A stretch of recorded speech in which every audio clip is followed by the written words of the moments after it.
Have you ever noticed that you can learn about emotional triggers? You can learn what helps you to respond and not react. And yet the second you're in a situation with somebody difficult and you try to apply what you learned, it's almost like it doesn't work, or it just feels impossible to apply at the moment. So let's talk about why that is. For those of you that don't know me, my name is Michelle. I'm a somatic experiencing practitioner and the founder of the School of Transformation, which is where I meet live on Zoom every week and I do the inner work with survivors from all over the world of childhood trauma together. Here on my YouTube channel, we talk about what healing is about, what it looks like, the symptoms of unhealed trauma.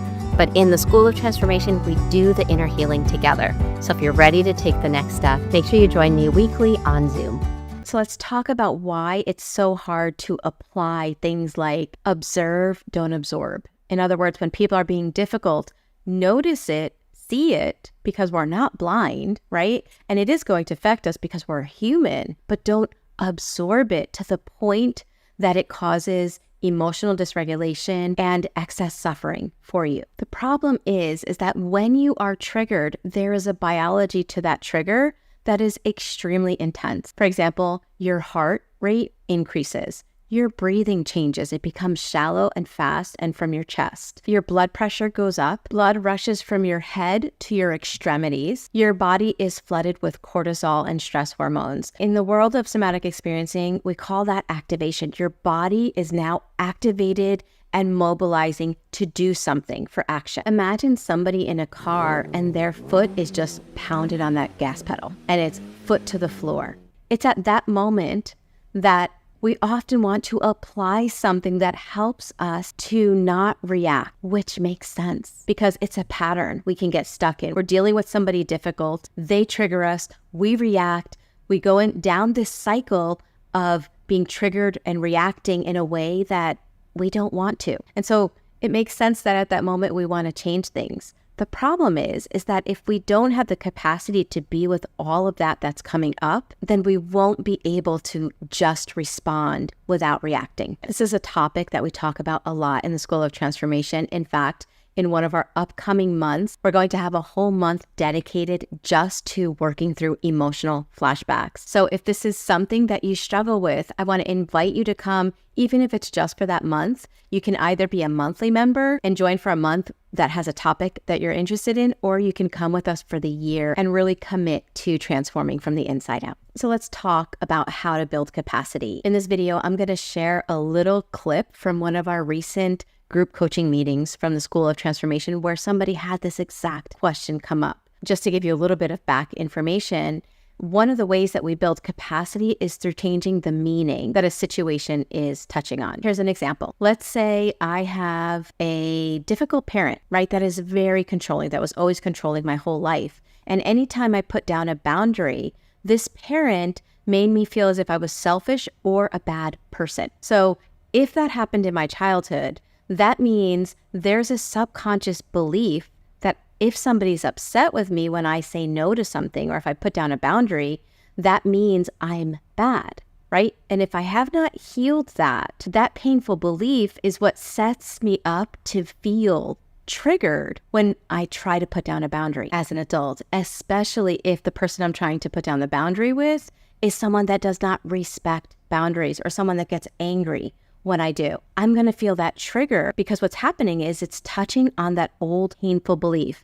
And anytime a painful belief gets turned on in our body, it creates that activation. And when we're in that activation, it's very difficult to handle any situation from a grounded place when all of those stress hormones are flooding your body and your biology is now in a trauma response. And here's the thing, most of the time, the belief that's getting touched on is a belief that is outdated. We're not even noticing what that belief is. We're just noticing the activation and we're trying to not react from it. Well, a better way is to build the capacity to be with it. And one of the ways is to change the meaning. In our live group coaching meetings, members have opportunities to ask questions. And like I said, recently, this was a question that was asked. So I want to share with you how I responded to this question. And my goal was to help her to, one, find the meaning, because we cannot change a meaning in our subconscious until we know what it is, what's getting touched on, and then how we can begin supporting the past wound so that we can update that belief. So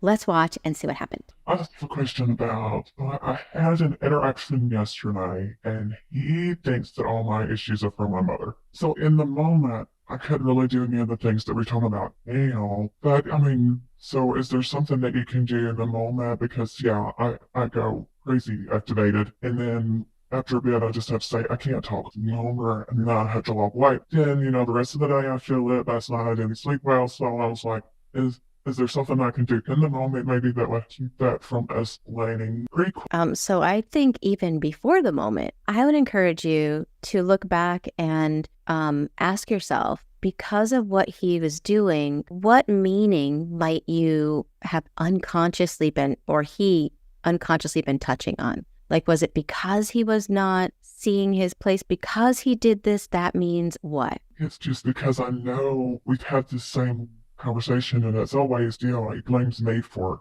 anything. So let's notice that. Yeah. So because he blames me, that means I am what? So I just want to jump in and mention that sometimes our beliefs hide from us. And sometimes when we're trying to find the meaning, we might first focus on the other person. But as we continue saying the phrase, that means I am, then we find the painful belief. And I'm not saying you agree with this, but it might be an unconscious belief. It goes back, because I've been working on this, when it goes back to I'm not worthy of love. Yeah. Let's pause and notice that. So what's happening, and it sounds like you said, it's happening a lot, right? This is like the same conversation. So it's almost like he's poking his finger in the same wound over and over, right? I'm not worthy of love. Oh, if he doesn't believe me that this isn't my fault, that means I'm not worthy of love, which, by the way, you are not consciously making that association. It's really an unconscious child belief. Is that fair to say? Yes, definitely. Yeah. Okay. So again, since you want to work on it so that when he's doing that, the activation is less, you can practice replay that conversation, notice the activation, right? Orient around your surroundings. Interrupting myself again.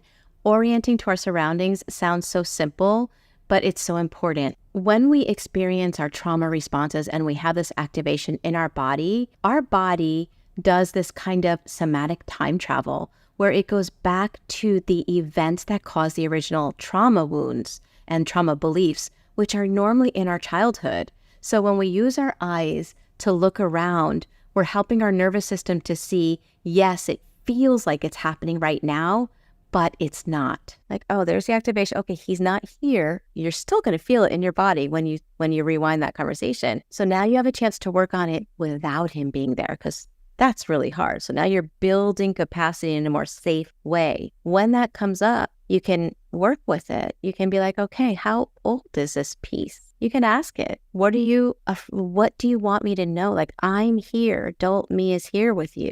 That piece is going to say, I'm afraid. He doesn't believe me. That means I'm unworthy. You're going to hear that now from like a piece of you. And you can be like, honey, I see you. You are so worthy to me. I'm so sorry you felt that way in childhood. The more you feed that need that piece has, when he does it, your adult self, because I think as an adult, you know that his behavior doesn't mean you're unworthy, right? The adult piece of you. As you spend time with that hurt piece, your adult piece is going to be more present and be able to say, okay, that's your opinion. Does that make sense? Okay, let us know how that goes.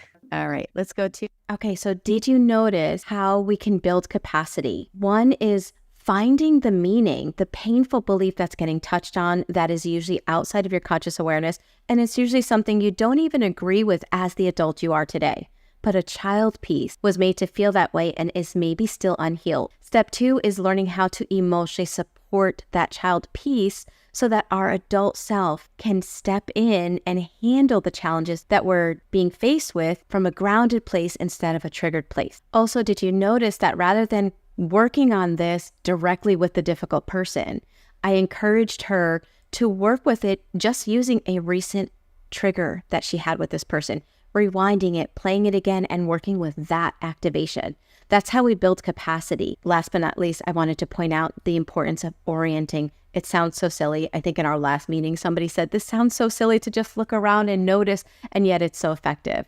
So just wanted to throw those tips out there. And as a reminder, if my videos resonate with you and you want to join us in our group coaching meetings, in our live Zoom meetings, so I'll leave the link here for you to check out and see if our live meetings might be just what you need to deepen your recovery journey.